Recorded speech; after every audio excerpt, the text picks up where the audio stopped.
آج Pakistan cricket board نے دو بڑے اور عجیب و غریب فیصلے کیے ہیں۔ ایک تو یہ ہے کہ فاسٹ بولر حارث روف کا سینٹرل کنٹریکٹ ختم کر دیا گیا ہے، جس کو دو چیزوں سے دیکھا جا رہا ہے۔ کچھ ہلکے کہہ رہے ہیں کہ یہ صحیح کیا گیا ہے کہ کسی بھی کھلاڑی کی جو پرائرٹی ہے وہ پاکستان ٹیم ہونی چاہیے بجائے اس کے کہ وہ لیگز کے لے۔ لیکن دوسری جانب کچھ لوگ یہ بھی کہہ رہے ہیں کہ اگر سینٹرل کنٹریکٹ ختم کیا گیا تھا تو جون 2024 تک کسی بھی لیگ کے لیے این او سی دینے کی جو پابندی لگائی گئی ہے، یہ بھی حیران کن ہے۔ اس کے اوپر بات کریں گے۔ اس کے علاوہ آج محمد حفیظ نے پاکستان کرکٹ ٹیم کے ڈائریکٹر کے عہدے سے استعفیٰ دیا ہے، کیونکہ استعفیٰ تو پہلے خیر سامنے آ رہا تھا، جو اطلاعات تھیں، لیکن اب اس کے حوالے سے بھی دو باتیں ہو رہی ہیں۔ کچھ لوگ تو یہ کہہ رہے ہیں کہ محسن نقوی کے چیئرمین پی سی بی بننے کی وجہ سے محمد حفیظ نے استعفیٰ دیا، ان کے ساتھ کام کرنے سے انکار کیا، کیونکہ ان کے دور حکومت میں جو چیزیں ہوئی ہیں، انسانی حقوق کی خلاف ورزیاں ہوئی ہیں۔ لیکن مجھے بہرحال ایسا نہیں لگتا۔ بہت سارے لوگ آج بھی محمد حفیظ کو سمجھتے ہیں کہ وہ ایک زبردست ڈسپلن والا انسان ہے، ایسا ہے نہیں۔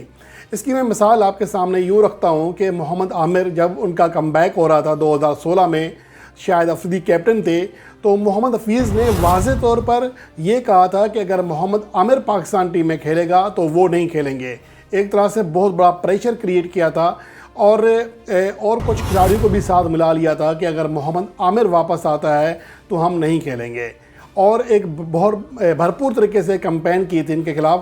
لیکن جب وہ ٹیم کے ڈائریکٹر بنے تو خود کال کی محمد عامر کو کہ آپ آ کے پاکستان ٹیم میں کھیلیں، ریٹائرمنٹ واپس لے لیں۔ تو اگر ایک کھلاڑی پہلے میچ فکسر تھا، بددیانت تھا، تو ان کے ٹیم ڈائریکٹر بننے کے بعد کیسے صحیح ہو گیا؟ تو ان کے جو اصول ہیں وہ اپنی پسند کے لحاظ سے چلتے رہتے ہیں۔ تو بہرحال مجھے نہیں لگتا کہ یہ جو دعویٰ ہے کہ محسن نقوی کی وجہ سے، ان کے اقدامات کی وجہ سے محمد حفیظ نے اپنا عہدہ چھوڑا ہے۔ اصل کہانی یہ ہے کہ محسن نقوی کو ایک بار پھر ان کے کانوں میں یہی بات کی گئی ہے، جیسا کہ یہاں ایک پاکستان کرکٹ بورڈ میں ایک عجیب و غریب ٹولہ بیٹھا ہوا ہے۔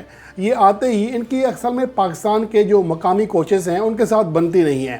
اس لیے جو بھی نیا چیئرمین آتا ہے، کیونکہ وہ کرکٹ سے تو ان کا تعلق ہوتا نہیں ہے، وہ سیاستدان ہوتے ہیں یا کوئی اور وجہ ہوتی ہے جس کی وجہ سے ایوارڈ کے طور پر وہ چیئرمین پی سی بی بنتے ہیں، تو انہیں یہ بات نیچے سے پٹ کی جاتی ہے کہ غیر ملکی کوچز ہی سب سے بیسٹ ہیں۔ یہاں کے جو مقامی کوچز ہیں یہ آپس کی سیاست میں لگ جاتے ہیں، جھگڑے شروع ہوتے ہیں، فلاں فلاں فلاں، تو یہ ساری چیزیں ان کے سامنے، ان کے کانوں میں بھر دی جاتی ہیں، جس کے بعد نیا چیئرمین نہ آؤ دیکھتا ہے نہ تاؤ، فوری پلان کر دیتا ہے کہ جی غیر ملکی کوچز لے آؤ۔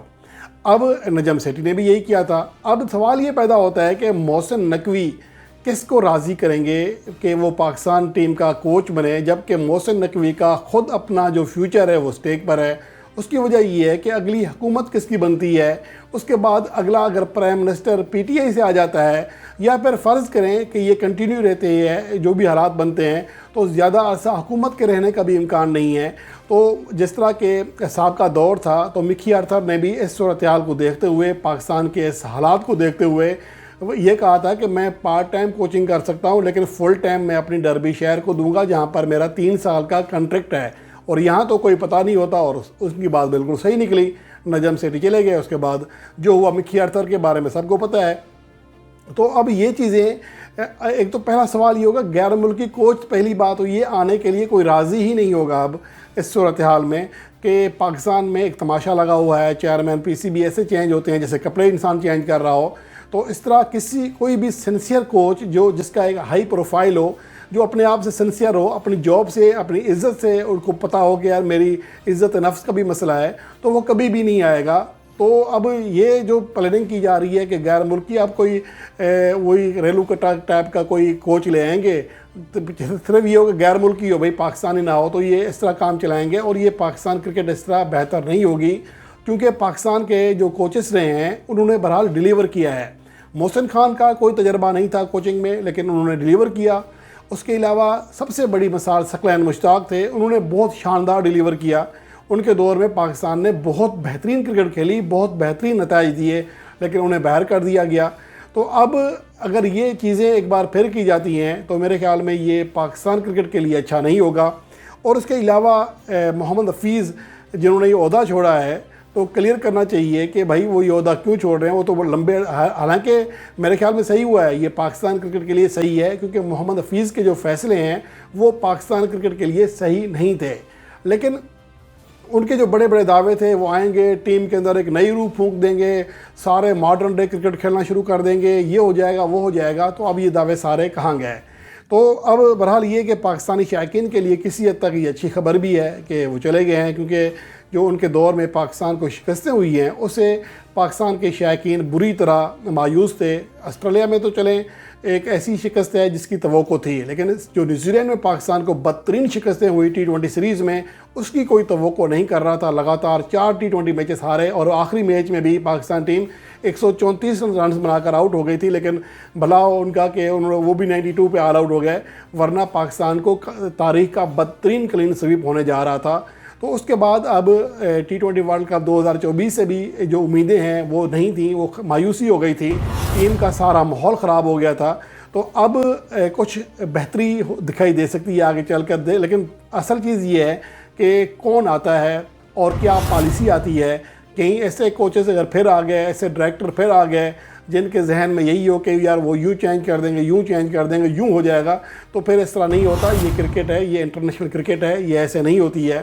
اور اس کے علاوہ جو دوسری خبر ہے وہ حارث رؤف کے حوالے سے ہے. حارث رؤف کا سینٹرل کنٹریکٹ ختم کر دیا گیا ہے، جو کہ 30 جون 2024 تک تھا. اب انہیں دسمبر تک تو سیلری لے چکے تھے، جنوری سے لے کر انہیں اب آگے سیلری نہیں ملے گی. اس کی وجہ یہ ہے کہ موصوف نے دورہ آسٹریلیا میں ٹیسٹ سیریز کھیلنے سے انکار کیا تھا.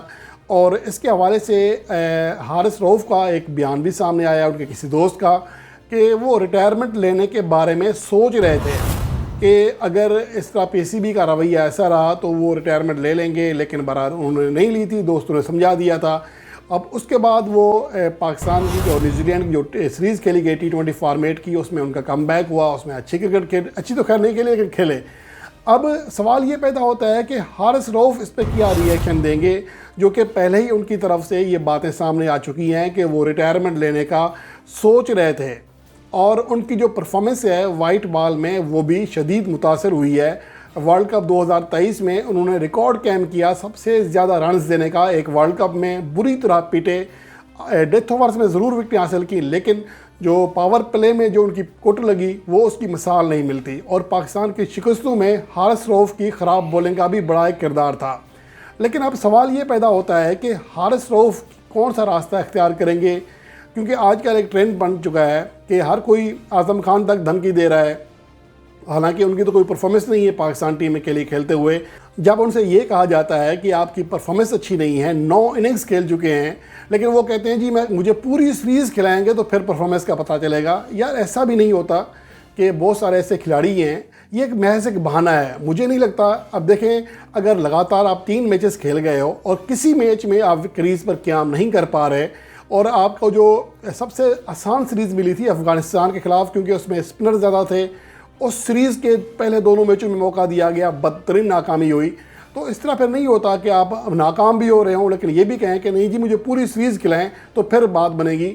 تو اعظم خان نے بھی دھمکی دے دی کہ میرے پاس دوسرا راستہ ہے. اب اس طرح حارث رؤف دیکھیں کیا سوچتے ہیں کہ عماد وسیم اور محمد عامر پہلے ہی ایک راستہ متعین کر چکے ہیں کہ آپ کو اگر PCB سے ایسی لیفٹ نہ ملے، آپ کو ڈراپ کیا جائے تو آپ فوری ریٹائرمنٹ کا اعلان کریں اور T20 لیگز کھیلیں.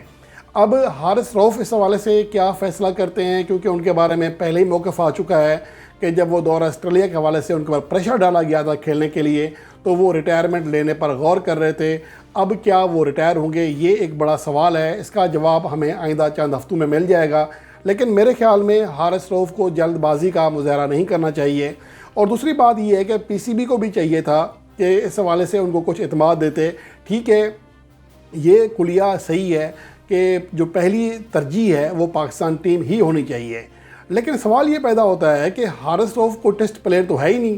اگر ایک کھلاڑی ایک فارمیٹ نہیں کھیلنا چاہتا تو ایک تو اس کی اس فارمیٹ میں پرفارمنس ہی نہیں ہے، صرف آپ اپنے اندازے کے مطابق اسے لا رہے ہو. جو ون ڈے فارمیٹ میں کامیاب نہیں ہے، سوائے T20 فارمیٹ کے وہ کسی فارمیٹ میں کامیاب نہیں ہو رہا، تو آپ اسے ٹیسٹ فارمیٹ میں اپنے اندازے کے مطابق لا رہے ہو. جو سمجھ رہا ہے کہ ان کو آرام کی بھی ضرورت ہے اور وہ شاید ٹیسٹ کرکٹ میں ڈیلیور بھی نہ کر پائے، تو میرے خیال میں ان کا بھی احترام کرنا چاہیے، ان کی رائے کو بھی سامنے رکھنا چاہیے، لیکن بہرحال اب یہ جو بھی ہو رہا ہے اس کو اچھے طریقے سے ہینڈل کرنا چاہیے، ورنہ ایک اور تنازع کھڑا ہو سکتا ہے کہ حارث رؤف نے اگر ریٹائرمنٹ کا اعلان کر دیا تو ایک نئی راہ متعین ہو جائے گی نوجوان پلیئرز کے لیے، جس کے ساتھ بھی تھوڑی بہت زیادتی ہوگی وہ فوری مارے گا یہ لو جی ریٹائرمنٹ اور میں جا رہا ہوں T20 لیگز کھیلنے کے لیے، اور یہ روش پاکستان کرکٹ کے لیے بہت زیادہ نقصان دہ ثابت ہو سکتی ہے۔